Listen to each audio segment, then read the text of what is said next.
आवाज से शिजा की आंख खुली और फिर मुड़ गई। उसका सिर अभी तक कुछ भारी भारी सा महसूस हो रहा था। पिछली रात की घटनाएं उसकी आंखों के सामने घूमने लगी। घबराकर उसने अपनी आंखें कसकर बंद कर ली और फिर खुद को उस बुरे सपने को भूल जाने का दिलासा देते हुए धीरे से अपनी आंखें खोली। चारों तरफ अंधेरा था, कुछ भी साफ साफ दिखाई नहीं दे रहा था। घबराकर शिजा उठ बैठी। अपने हाथ को फर्श से टिकाकर सहारे से वो उठी तो पाया कि केवल उसके कपड़े ही नहीं बल्कि आसपास का फर्श भी पूरा गीला था।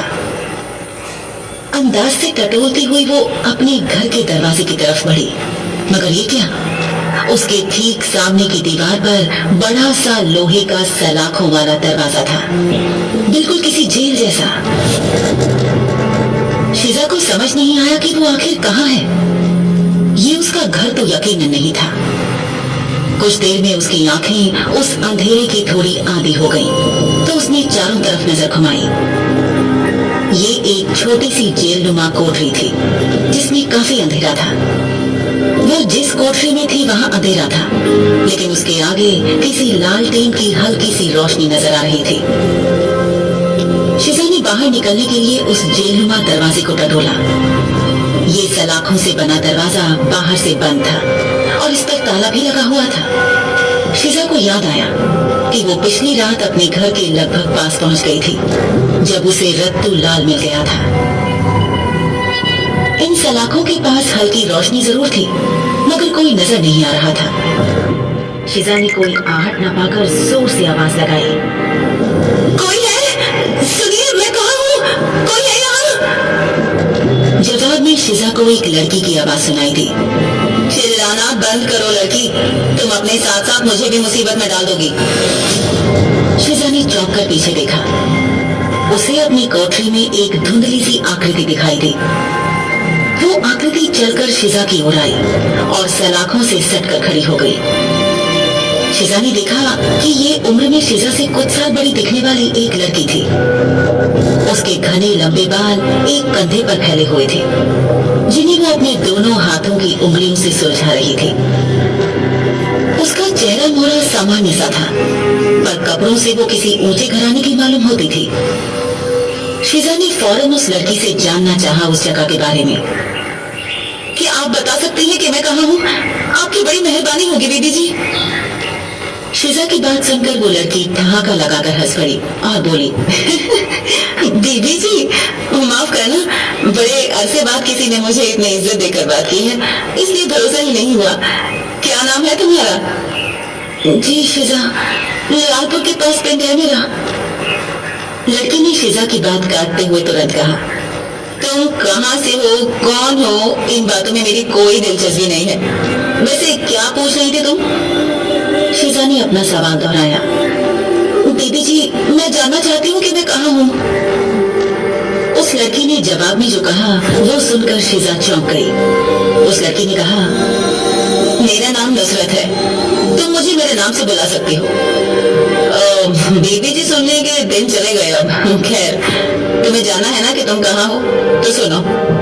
इस वक्त हम लाहौर में हैं, शाही मोहल्ले की सबसे बड़ी हवेली के तहखाने में, और अब तुम भी इसी हवेली का एक हिस्सा हो, भले ही मामूली से ही। यहाँ बहुत से जवान लड़के लड़कियां कैद हैं। कुछ को हीरा मंडी की रौनक बना दिया जाता है और कुछ को वो खरीद कर ले जाते हैं।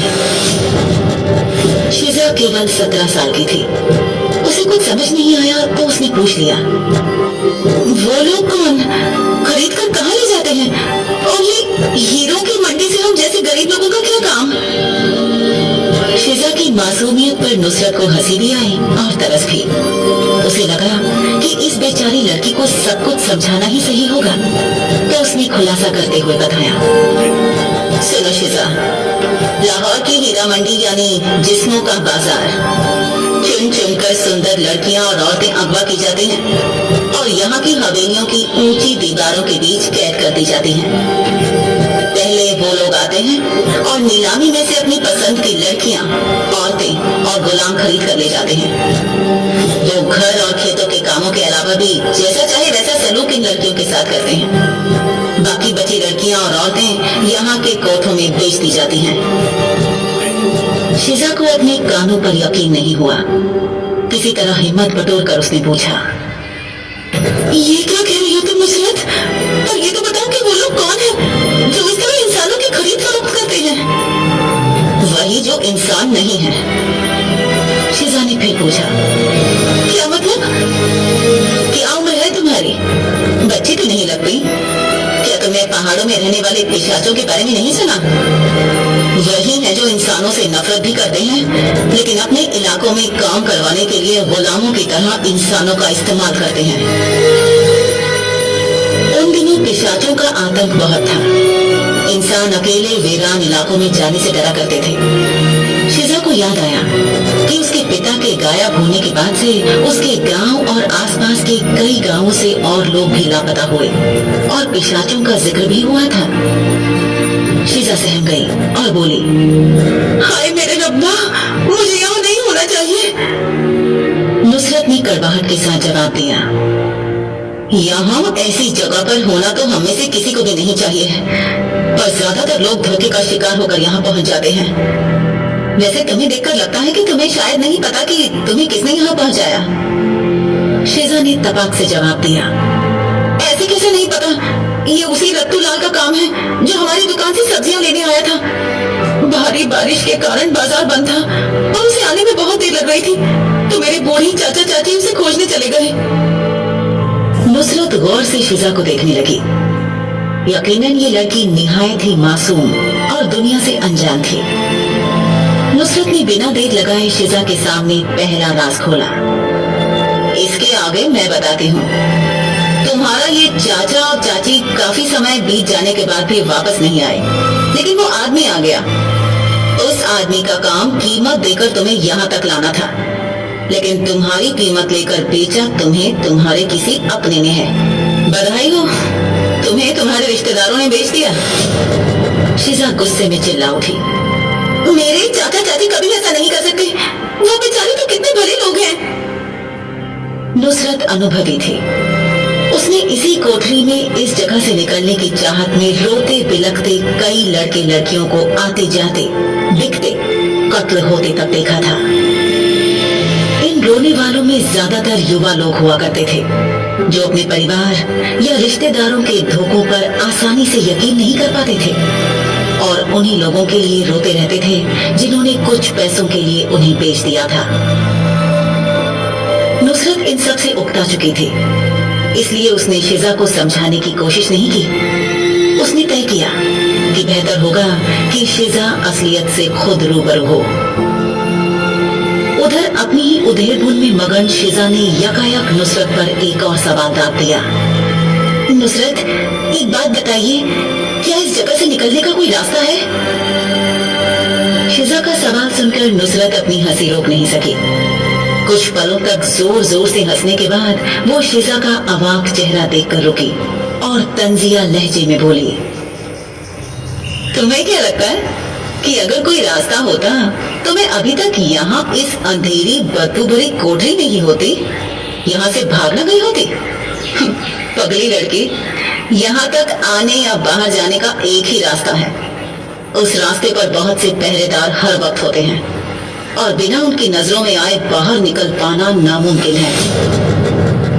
ये सुनते ही शिजा का चेहरा मुरझा गया। उसकी बड़ी बड़ी आंखों में जो उम्मीद की लौ टिमटिमा रही थी वो बुझ गई और उसकी जगह आंसुओं की दो छोटी छोटी बूंदों ने ले ली। नुसरत वापस जाकर कोठरी के दूसरे कोने में लेट गई। शिजा ने नुसरत की तरफ पीठ की और कोठरी की एक दीवार की ओर मुंह करके बैठ गई। धीरे धीरे रात घिर आई और उस पूरी रात शिजा सोई नहीं। उसके कानों में बार बार नुसरत के शब्द गूंज रहे थे कि चाचा चाची ने उसे बेच दिया।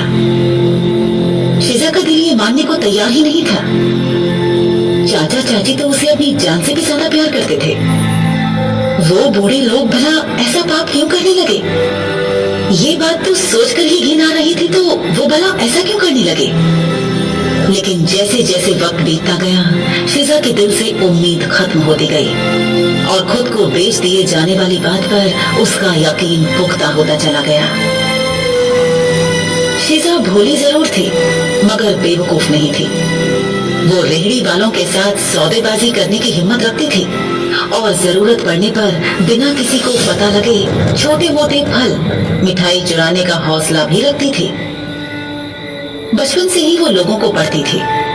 उसने कहानियां सुनी थी कि कैसे लोगों के अपने ही परिवार के सदस्यों ने चंद चांदी के सिक्कों के बदले अपनी बेटियों और छोटे बेटों को गुलाम खानों को बेच दिया था।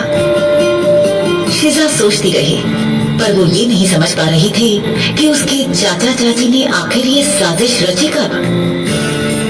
उनका घर बहुत छोटा सा था, जिसमें एक रसोई थी, एक बड़ा कमरा था जिसे 2 हिस्सों में बांटा गया था और इसके अलावा खेतों से काट कर लाई सब्जियों को रखने के लिए एक भंडार घर था।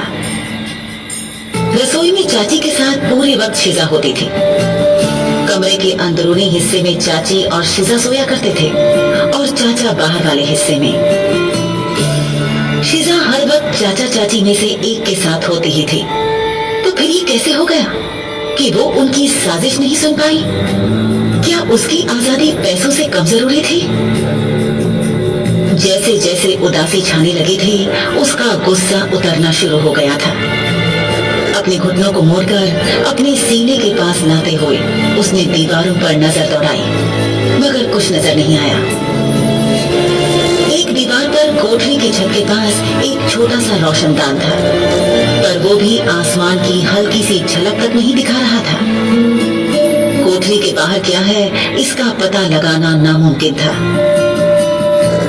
शिजा को आज माँ की बहुत याद आ रही थी। आज अगर वो होती तो शायद शिजा इस हाल में नहीं होती।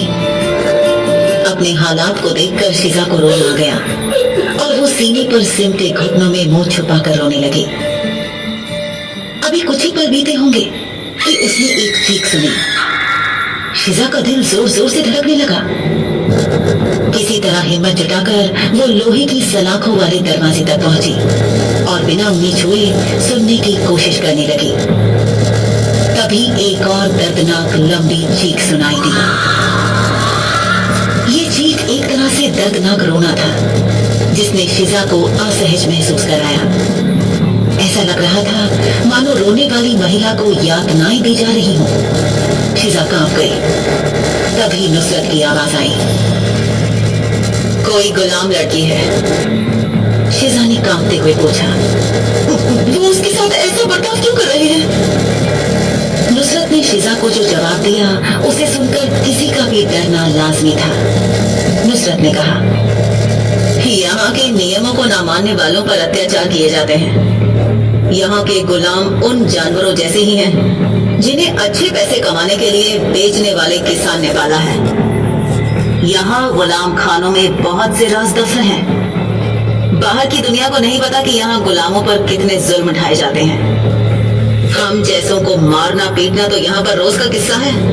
नए आने वालों में से कोई ना कोई तो ऐसा होता ही है जो यहाँ के पहरेदारों की बात नहीं सुनता और फिर पूरी रात उसकी चीखें गूंजती हैं। इसलिए भागने के बारे में सोचने से पहले 2 बार सोच लेना। शिजा ने हिम्मत जुटाकर फिर सवाल किया, अगर मैं भागने की कोशिश करूं तो? जवाब में नुसरत मुस्कुराई और बोली, अगर पकड़ी गई तो दुआ करोगी कि तुमने ऐसी हिमाकत न की होती। वैसे ना पकड़ी जाओ ऐसा हो नहीं सकता। ये जिस वक्त की कहानी है, उस दौर में पिशाच, चुड़ैलें और काला जादू करने वाले बहुत से लोग हुआ करते थे। इन सब में से शुद्ध खून वाले पिशाच सबसे ज्यादा अमीर थे। शुद्ध खून वाले पिशाचों का एक रुतबा और खौफ था और इनका गुलामों को खरीदना गैर कानूनी नहीं था।